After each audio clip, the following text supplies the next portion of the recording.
Olá, muito bom dia você internauta, produtor rural que nos acompanha aqui ao vivo no Notícias Agrícolas. Estamos de volta com os nossos boletins e dando início à nossa programação do dia. O foco é para o petróleo, né? A gente que tem acompanhado aí ao longo dos últimos dias os preços tanto do Brent quanto do WTI em escalada, né? Acompanhando muito de perto todas as questões relacionadas às preocupações com a oferta, a demanda também, né? Que parece firme, né, apesar das preocupações em relação à nova variante da Covid-19, a Omicron, né? E diante desse cenário, então, a gente quer entender melhor as movimentações deste importante mercado, desta importante commodity. Hoje o dia é de leves quedas, né, para o petróleo, quando a gente olha o cenário internacional, o cenário dos últimos dias, né? Hoje o petróleo está caindo cerca de 1% agora pela manhã, mas em relação à escalada dos últimos dias é uma queda aí que a gente pode considerar que não é tão expressiva, mas para entender todo esse cenário a gente conversa agora ao vivo com Flávio Inácio Inocêncio, que é diretor da Helios Advisory e professor também de Direito da Universidade Nova de Lisboa. Bom, muito obrigado pela sua presença, Flávio, mais uma vez aqui com a gente do Notícias Agrícolas. Muito obrigado pelo convite e um feliz ano novo para todos. Feliz ano novo, viu? Obrigado pela sua participação mais uma vez aqui com a gente, viu, Fábio? E só corrigindo, né? Você é professor de Direito de Petróleo e Gás da Universidade Nova de Lisboa também, além de diretor da Helios. Bom, queria que você atualizasse pra gente, né, o mercado do petróleo hoje, né? A gente que acompanhou nos últimos dias essa escalada de alta nos preços da commodity, né? E hoje o petróleo tem recuado cerca de 1% aí, né? Queria entender essa queda. Ela é mais técnica? Tem alguma repercussão também em relação à divulgação de ontem em relação aos estoques de petróleo e gasolina dos Estados Unidos? Sim, antes de mais, dizer que a nossa análise mantém-se. Há uma perspectiva de subida para o primeiro e o segundo trimestre deste ano e podemos falar sobre as razões que levaram ao aumento exponencial dos preços nos últimos dias e nas últimas semanas. Quanto à queda de hoje, pode ser explicada em parte pelo mercado de futuros. E há um autor muito interessante da Bloomberg, Javier Blas, que escreve sobre commodities e tem falado sobre o papel que o mercado de opções tem no preço do crude. Agora, há também razões objetivas que podem explicar essa queda. Essencialmente, uma das razões está relacionada com a possibilidade de venda das reservas estratégicas de petróleo por parte dos Estados Unidos, a China, numa ação coordenada. A China não o fez ainda, mas prevê-se que venha fazer essa venda na primeira semana de fevereiro. Então, essas podem ser algumas das razões que explicam, em parte, a queda. Mas a nossa análise mantém-se. Nós acreditamos que o preço do petróleo vai atingir os $90 em Londres, no índice do Brent, porque cada vez mais nós vemos uma tendência para uma supressão da oferta mundial por petróleo. Isto é, os países que poderiam vender mais petróleo e libertar mais petróleo não têm muita capacidade extra olhando para aquilo que pode ser feito no curto prazo. Então, quanto à explicação de hoje, creio que está relacionada em parte com o mercado de opções, portanto, o mercado mais financeiro, em que há muita especulação, e também com o anúncio da possibilidade de venda das reservas estratégicas chinesas, em coordenação com os Estados Unidos, que podem libertar um pouco mais de petróleo no mercado. Portanto, essas seriam as minhas duas explicações quanto à queda ligeira que se tem verificado em Londres. Perfeito. Flávio, então, apesar dessa queda de hoje, né, que a gente pode considerar então que é uma queda pontual, quando a gente olha o médio e longo prazo, a tendência segue de alta então para os preços do petróleo e a gente já vem falando, né, inclusive com você há alguns meses sobre esse patamar do petróleo valorizado em cerca de 90, 100 dólares o barril para esse ano de 2022. E queria trazer para a nossa conversa, inclusive, outras projeções, né? Porque a gente antecipou esse dado lá no ano passado, você conversando comigo e com a Carla Mendes, em relação ao petróleo bastante valorizado. E agora, inclusive, né? Tivemos informação recente do Goldman Sachs e do Morgan Stanley, hoje, inclusive, pontuando a possibilidade do Brent chegar a 100 dólares o barril. Então, cada vez mais, né, essa projeção se concretiza no mercado como um todo, né, Flávio? Correto. Nós acreditamos que a tendência vai ser para a subida e podemos falar sobre os fundamentais, isto é, a procura e a oferta, e porque que acreditamos que o preço vai subir. Essencialmente, está relacionado numa perspectiva mais ampla e macro, com o desinvestimento que houve à escala global relativamente ao preço de petróleo, relativamente aos investimentos petrolíferos, a novos projetos de desenvolvimento nos últimos 8 anos. Aquilo que assistimos foi, no último super ciclo das commodities, no último super ciclo que afetou também o preço do petróleo, nós tivemos investimentos muito grandes, mais ou menos até 2008, 2010. Depois da grande crise económica que houve em 2008, houve um desinvestimento muito grande no setor petrolífero, o que significa que não podemos ter petróleo como temos injeção de massa monetária. Ninguém pode criar petróleo do nada. Isto são projetos que de longo prazo, são projetos que exigem avultados investimentos, desde a fase de prospecção, a fase de desenvolvimento de um poço, até a sua fase de produção, que tipicamente pode levar até 10 anos. E os projetos podem ir para além disso a partir do momento em que há a primeira produção de petróleo. Então, esta é uma das razões que tem sido apontada, que levam a que grandes casas de investimento, como a Goldman Sachs, a JP Morgan, entre outras, antecipam um preço de petróleo bastante alto. Agora, a curto prazo, há uma razão fundamental que está relacionada com as expectativas do Covid. Todos nós pensamos que esta variante nova do Covid, Omicron, fosse afetar as viagens, fosse afetar o comércio internacional e a recuperação econômica pós-Covid. E parece que na Europa o Omicron não teve o efeito tão negativo como se esperava. Resultado, nós vemos nos países europeus e a OCDE em geral, isto inclui o Brasil, vemos uma recuperação muito forte do consumo, da demanda por petróleo. Então, as estimativas mesmo são para preços altos. Isto vai beneficiar países produtores no curto prazo. E há um fator que também temos que falar, que é um fator muito complicado, que é a relação entre inflação e o preço do petróleo.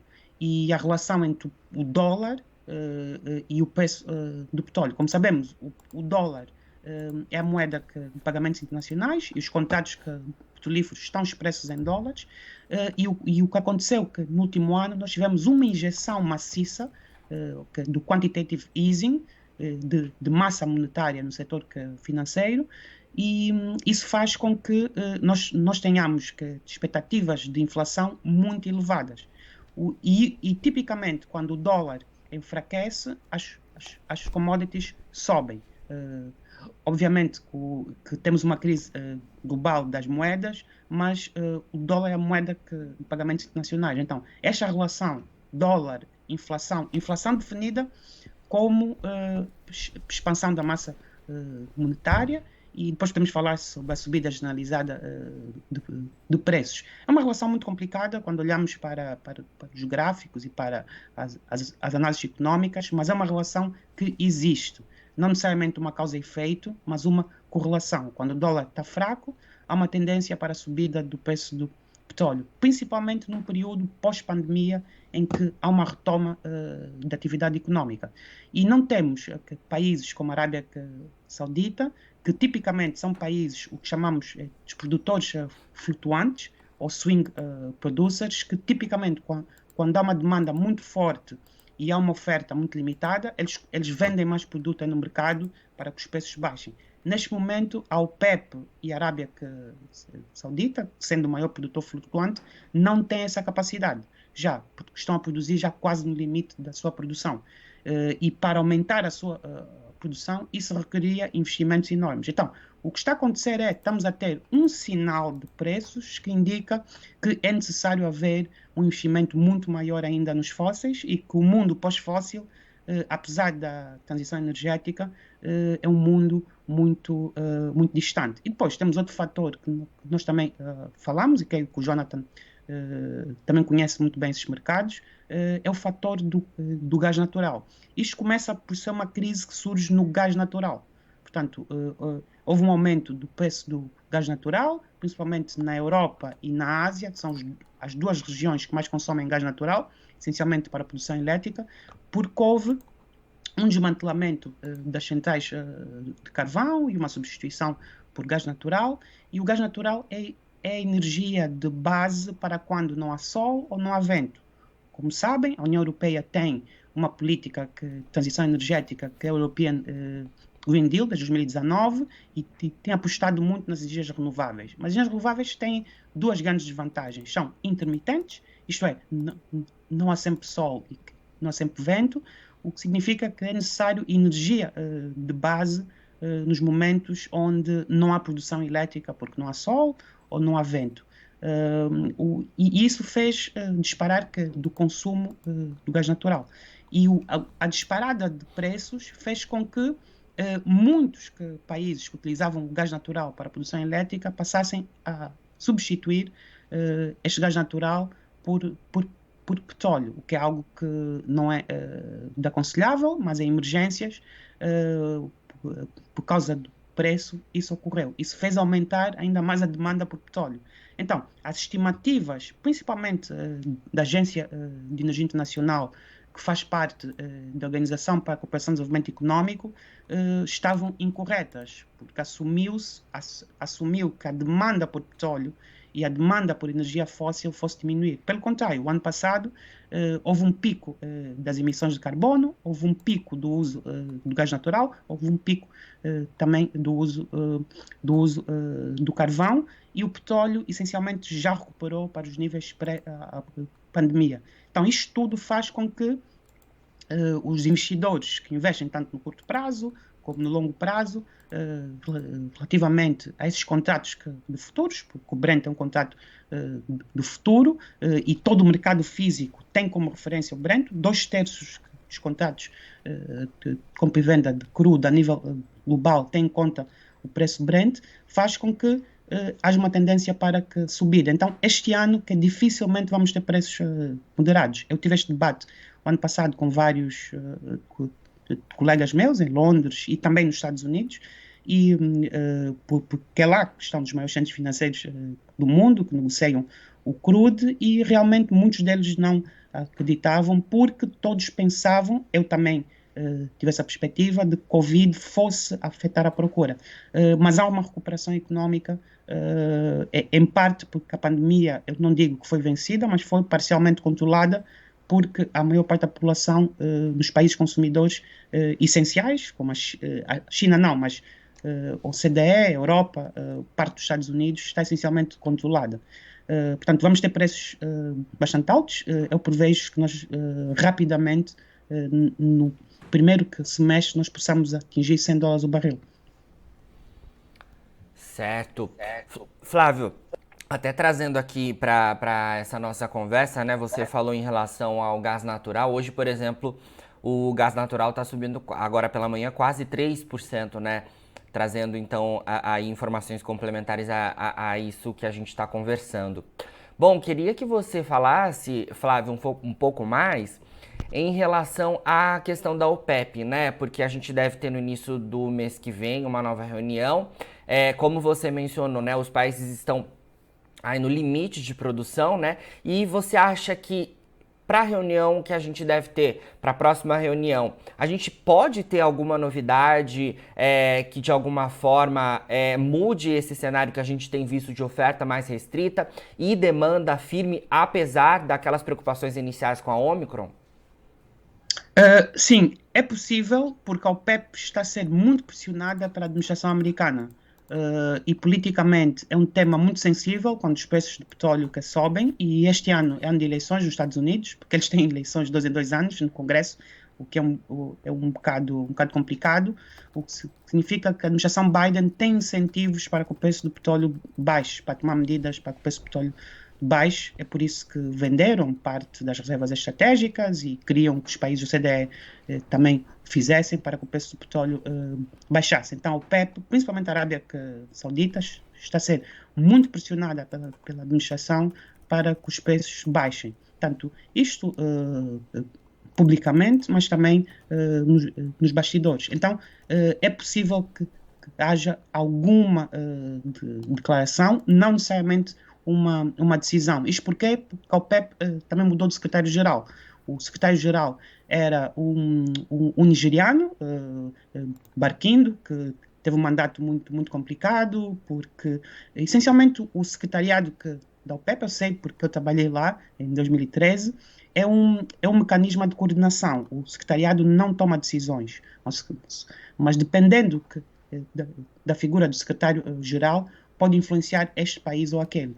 E o antigo secretário-geral teve muitos problemas porque, tipicamente, a OPEP é controlada pelos Estados Árabes, como sabemos, pelos Estados do Golfo, essencialmente a Arábia Saudita, Kuwait, do Iraque. Portanto, este é o núcleo duro da OPEP. Há outros, há também países como Irão e Iraque, que tipicamente aliam-se, mas os Estados do Golfo tradicionais têm esse peso. Então, não sei se com este novo secretário-geral, que é argelino, a Argélia também é um país muito importante, não só para o petróleo, mas também para o gás, não sei se haverá já uma decisão para o aumento ou que esta pressão que os países da OPEP têm. Em todo caso, isto são boas notícias para a OPEP e os seus aliados. Isto porque, vou dar um exemplo. Qual é o grande problema que os países produtores de petróleo que têm? É essencialmente o equilíbrio ou balancear os seus orçamentos. A Arábia Saudita, para ter um superávit e não ter um déficit, precisa de preço de petróleo acima de $70 o barril. Portanto, o que significa que acima de $70 o barril, eles fazem muito mais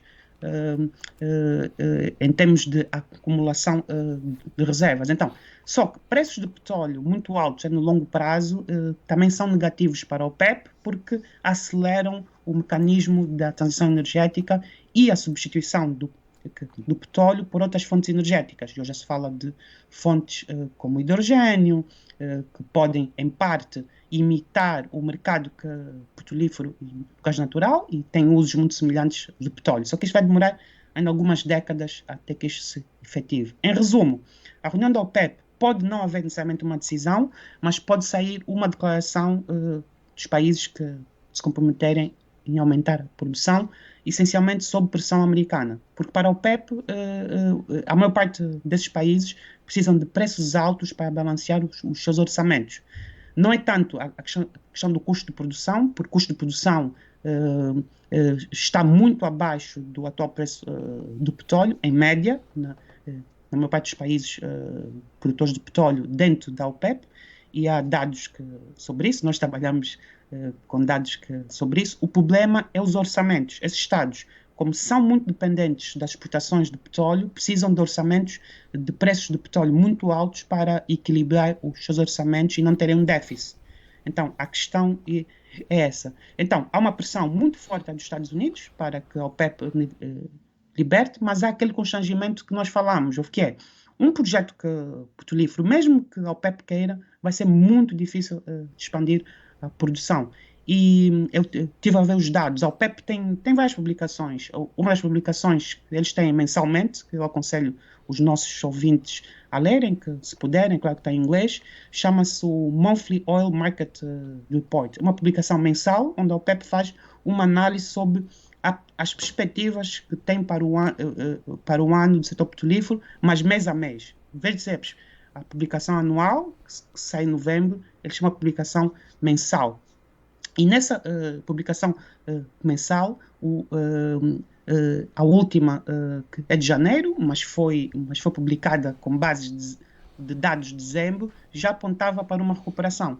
Eu deduzo que a próxima publicação da OPEP seja mais otimista ou bullish, né? Portanto, para utilizar a expressão americana, quando o mercado está em alto, relativamente à procura. Portanto, vamos ter mesmo um mismatch, um não encontro entre oferta e procura, porque a oferta é limitada neste momento. E eu não estou a ver de onde é que pode sair mais oferta a curto prazo para comatar o déficit da demanda. Portanto, a questão é essa, então, que os fundamentais mantêm-se sólidos. Portanto, eu acredito que vamos ter em breve preços acima de $90 o barril. Aliás, ontem o preço teve 88 ou 89. O preço físico, não sei se sabem, mas existe uma publicação que é a Platts. A Platts publica preços sobre o mercado físico, não só o Brent já atingiu $90 o barril, em termos do mercado físico. Isso já ocorreu. Mas em breve vamos ter esses preços porque não temos como colocar petróleo no mercado e a transição energética vai ser algo muito mais lento do que aquilo que nós estamos à espera. Aliás, tenho um projeto de livro, vou falar sobre a transição energética, posso até anunciar, e onde vamos abordar isso, o porquê que eu acredito que isto vai ser um processo mais longo. Alguns países vai ser mais rápido, mas a nível global isto vai ser algo muito lento. Tipicamente estas transições são lentas. Então, este ano vamos ter preços elevados. Certo. Flávio, para a gente finalizar, então, queria trazer para a nossa conversa a questão China também, né? Porque a China, que durante o ano de 2021 teve aí uma crise energética, né? Inclusive impactando a parte industrial mesmo, e claro, com reflexo para o mundo todo, inclusive no agronegócio brasileiro, com a questão dos fertilizantes, né? E queria trazer para a nossa conversa, então, esse assunto, porque como é que está a situação, né, nesse momento, nesse ano de 2022 na China? O que a gente tem de novidade em relação a esse importante país, né, e que é um grande importador de petróleo no mundo, né? E também trazer para a nossa conversa essa atualização em relação ao ano de 2021, porque pela primeira vez em 20 anos as importações da China de petróleo caíram, né? Em compensação, o gás natural teve uma alta importante, né, em relação ao ano de 2021. Então, trazer esse cenário chinês é muito importante quando a gente olha o mercado de petróleo e também quando a gente olha diversos produtos que esse país exporta para o mundo todo. Correto. Temos que falar hoje da China, porque a China é o maior consumidor, aliás, se olharmos para a procura global e olharmos também para o fato que da China não ter as reservas tão grandes, tanto de gás natural como petróleo, como tem os Estados Unidos.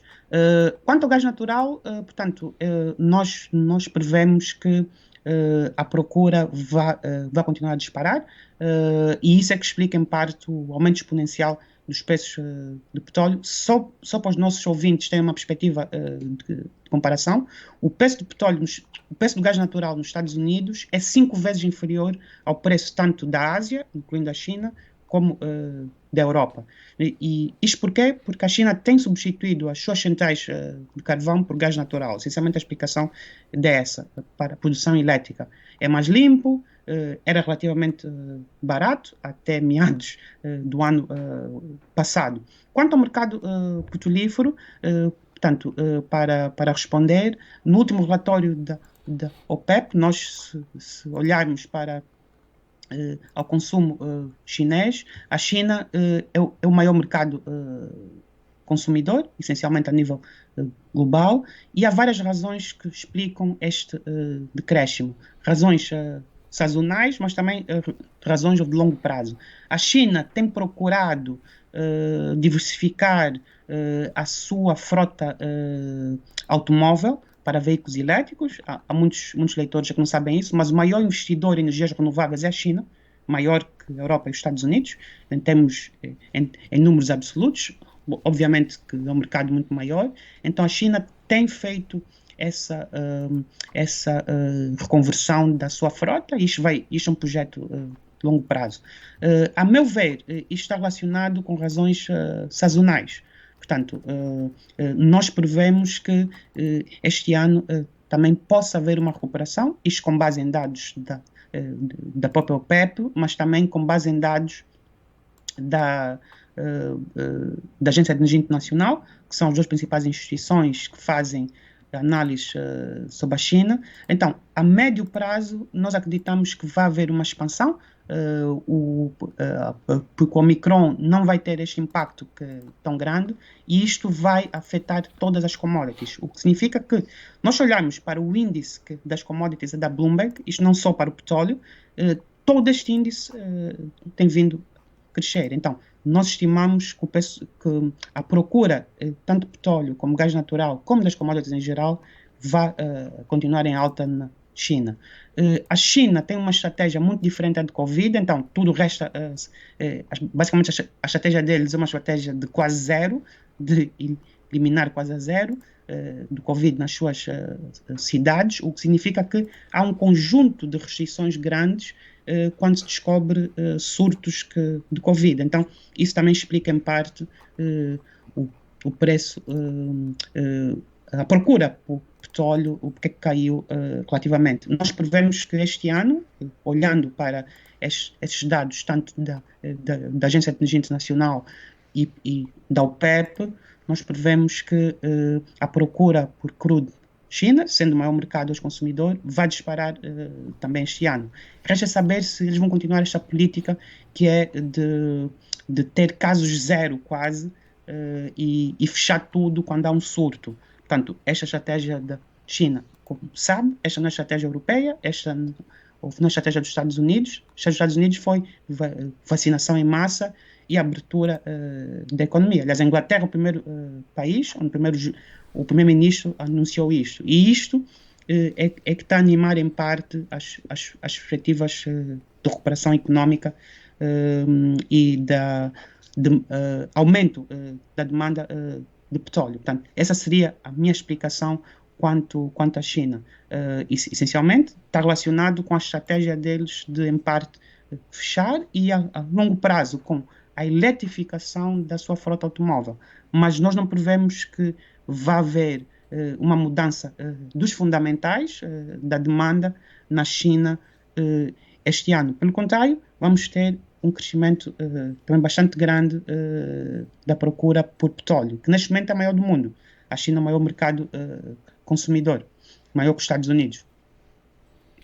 Certo, Flávio. Olha, muito obrigado mais uma vez pelas suas informações aqui com a gente do Notícias Agrícolas, viu? Sempre que tiver novidades aí, queremos contar com a sua participação e, claramente, ao longo desse ano de 2022, estaremos juntos para atualizar aí os nossos internautas em relação às previsões para o mercado do petróleo, esse importante mercado que movimenta aí todas as commodities, inclusive as agrícolas. Obrigado mais uma vez, viu? Obrigado eu e feliz ano novo para todos. Feliz ano novo, muito obrigado. A gente trazendo aí então as perspectivas para o mercado do petróleo com Flávio Inácio Inocêncio, ele que é diretor da Helios Advisory e professor de Direito de Petróleo e Gás da Universidade Nova de Lisboa. Então a gente trazendo aí as previsões, né? O mercado do petróleo que subiu bastante nos últimos dias e que hoje tem até uma correçãozinha, mas segundo o Flávio nos pontuou, a tendência no médio e longo prazo segue de alta para a commodity. Bom, agora na finalização dos nossos boletins, você encontra as nossas redes sociais, é só seguir a gente por lá para se manter atualizado sobre todas as informações do agronegócio brasileiro. E o nosso site segue no ar, os nossos boletins voltam daqui a pouco para você ser o produtor rural mais bem informado do Brasil. Bom final de semana, fica por aí e a gente se vê.